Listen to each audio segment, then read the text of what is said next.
Les contaré esta historia solo porque ya encontré respuestas. Tras haber escrito por años, al fin esta obsesión ha llegado a su fin. Antes de contarles, espero que tengan una mente abierta, así como que traten de comprender como yo lo hice.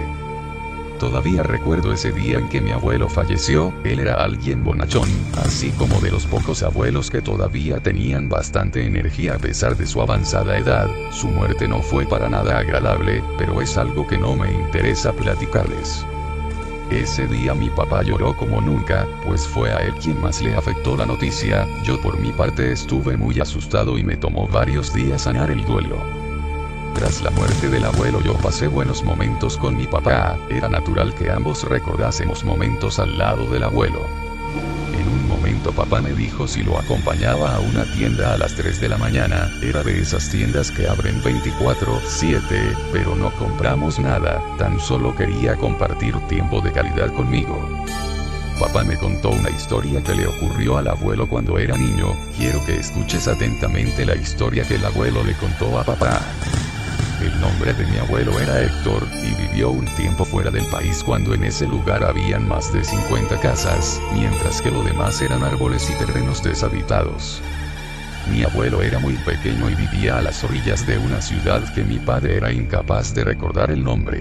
Me dijo que mi abuelo solía ir a jugar en los árboles, era un chico solitario. Hubo un día en que llegó un circo a la comunidad de mis abuelos, uno de esos circos que todo el tiempo traen las mismas atracciones, pero divierten a todo el mundo. La madre de mi abuelo quedó de llevarlo cuando todos irían.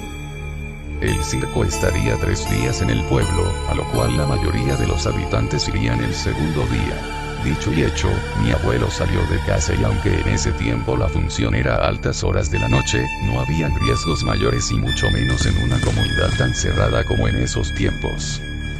Mi abuelo salía a jugar en los árboles como ya había hecho hace tiempo, pero en esa noche casualmente se encontró con uno de los payasos del circo. Ese payaso no tenía nada tétrico ni especial, no era más que un sujeto vestido y maquillado como payaso, sentado en una roca y mirando fijamente a la luna llena. Mi abuelo tomó la decisión de no acercarse para no molestarlo, además que el payaso no se veía amigable, pero el payaso se volteó y miró a mi abuelo. Hey amigo, ¿qué haces afuera? ¿Viste la función de hoy?, dijo el payaso. Mi abuelo no contestaba vocalmente, tan solo asintió con la cabeza y retrocedía poco a poco. El payaso le dijo que no fuera tan tímido. Mi abuelo sintió confianza y solo por eso le pudo responder con palabras al payaso. A mí me fascina salir en la noche. El payaso entonces comenzó a hablar con mi abuelo sobre la ciudad, los viajes que han tenido, entre otras cosas. Hubo un momento donde el payaso le pidió mucha atención, así como yo te lo he estado pidiendo. Mi padre dijo tener grabadas las palabras que mi abuelo dijo, quien afirmaba a mi padre escuchar las mismas palabras de ese payaso. Niño, estoy realmente cansado, me da rabia seguir respirando este aire, y sé que tú algún día lo entenderás. Nadie es eterno y no podemos robarle tiempo al tiempo. Estamos hartos de seguir aquí, pero queremos llevar un mensaje a cada niño. Tal vez no sea la mejor idea, pero estoy seguro que al menos tú lo vas a comprender, no hoy, ni mañana, pero un día de estos. Mi abuelo escuchó eso y no pudo descifrar lo que pasaba. Los ojos del payaso parecían realmente tristes. Cuando volteó a ver a mi abuelo, esa boca pintada del payaso ni siquiera era capaz de asemejar un poco de felicidad. Era como si la tristeza absoluta llegara al payaso y de a poco lo envolviese en su manto.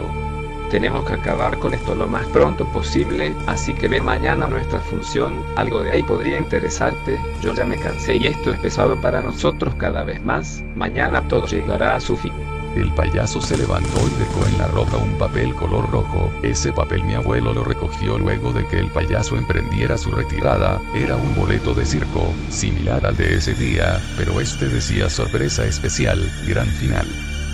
A estos momentos de la historia, consideraba que mi padre ya estaba algo pálido, pero solo estaba tratando de recordar la experiencia que le contó mi abuelo con lujo de detalle. Mi abuelo conservó ese boleto y fue a la siguiente función. Esta última sería unas horas más tarde que la anterior. Por mi bisabuela no hubo problemas, pues todos se conocían en el pueblo y no tendría cuidado de dejar a su hijo solo tan tarde.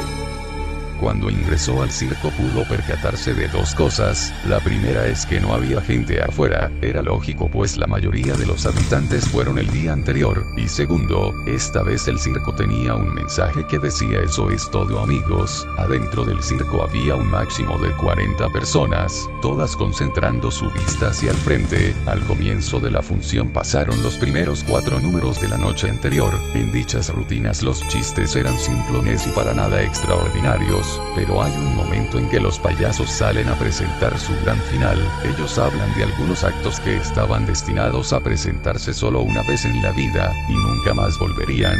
Aparece en escena un hombre vestido de diablo. Es un hombre con vestimenta rojiza quien carga una lata de gasolina, así como algo parecido a un chicle estirado con una mecha demasiado corta. Luego de eso aparece un hombre disfrazado de Mozart empujando un piano. Tras ellos están los malabaristas subiendo a lo alto de la carpa y desde arriba dejan ver unos vasos con agua. Sale un sujeto sosteniendo una escopeta naranja que comenzaba a cargar, a lo cual apunta su cara y pone su dedo en el cañón, haciendo un gesto sonriente. Otro de los chicos ingresa y pone una silla de metal mientras ataba unos cables en lo que se sentaba el payaso que mi abuelo se encontró. Para finalizar, los demás payasos se ponen máscaras de conejo y de pato enfrente. Acto seguido sacan unos cuantos rifles que estaban ocultos en la parte trasera del escenario. Para este momento de la historia ya lo tenía todo en mi cabeza. Todo esto yo lo había visto en un show de televisión, en unos dibujos animados de ayer y hoy. Como habrás de suponer, en el circo, ese hombre comió el chicle, mejor dicho se lo tragó, para después prender la mecha. No utilizó para nada la lata de gasolina. Arriba habían saltado al vacío los chicos de los vasos, y pusieron el vaso de agua en su cabeza previo a su caída. El pianista comenzó a hacer unos pases en el piano, pases que culminaron en una explosión, mientras que la silla hizo un ruido similar a una corriente eléctrica. El tipo con el dedo en la escopeta grita: temporada de conejos y de patos. Es allí cuando uno de los hombres que asistió al evento saltaba sobre mi abuelo, y solo pudo escuchar explosiones y disparos desde adentro de la carpa. El hombre alertó a los asistentes que no creía lo que estaba viendo. Lo que recuerda mi abuelo que dijo ese individuo era: esos dementes solo nos trajeron a ver su propio suicidio.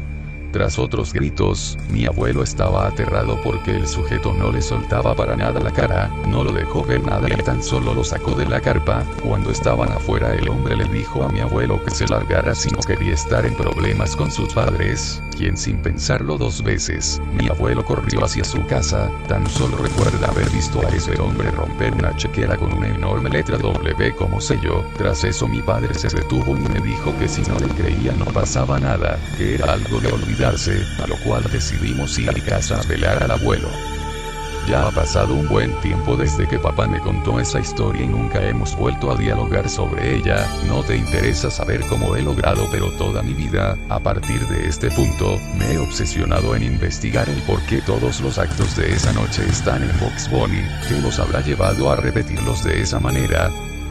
Tras tantos correos a la Warner Brothers, a decir verdad procuraba escribir uno cada mes. Alguien me dio una respuesta a esta historia y no se trataba de un empleado, fue uno de los hombres que se encargaba de la carpa, a quien la misma Warner había contactado para responder a mis preguntas, y la respuesta que recibí era más o menos así: ¿qué tal? Desgraciadamente, tú, yo, así como algunos otros somos los únicos que conocemos esta historia. Yo como tú he buscado en todas partes y existe un registro local de lo sucedido, pero para ese tiempo era muy delicado tocar el tema y la nota está algo falseada. Lo que te puedo decir es aquello que le falta a tu historia y sirve como complemento. Dentro mi bisabuelo estaba observándolo todo. Él me contó que en ese tiempo era un cazatalentos, e incluso estaba en busca de ideas para las tiras cómicas de un diario. Al momento en que todos comenzaron a dispararse era como si ellos lo hubieran ensayado. Los sesos de todos volaron al mismo tiempo, el piano se llevó el cuerpo de Mozart y el diablo habría causado una explosión que le partió la cara, pues no tragó todo el explosivo ni la lata de gasolina. Mi bisabuelo me contó que ver todos los cuerpos mutilados era horrible, pero que había algo nuevo allá adentro, y es que de la parte alta de la carpa había una manta con el siguiente mensaje: les advertimos que solo íbamos a hacerlo una sola vez, hasta la muerte se deben llevar con gracia. Eso es todo, amigos. Todo el tiempo malinterpreté el hecho de que mi padre no me permitiera ver a los Looney Tunes, por lo violentos que eran, y estaba seguro de ello, hasta que me llamaron y me dijeron que me interesaría ver esos correos.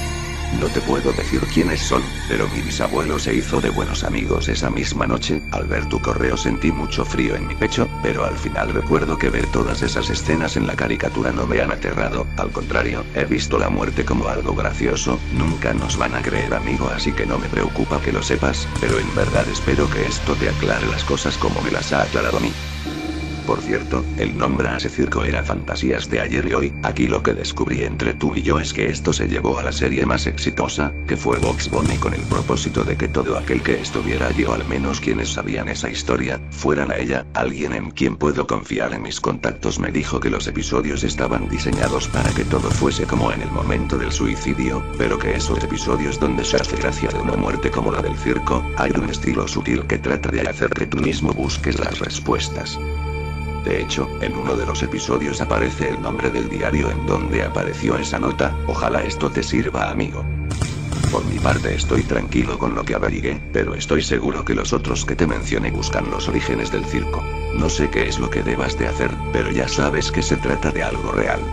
Nunca respondí a su correo, pero esto es más que suficiente para mí. Yo sé que será difícil de entender el por qué los Warner trataron de llevarnos esa escena con sus personajes, pero al parecer todos aquellos que estaban en el interior de la carpa tenían un parentesco similar con los personajes de la serie animada. Posiblemente se buscaba homenajear de alguna manera a esos hombres, o de ti depende si me crees o no. Yo solo dejo las palabras al aire.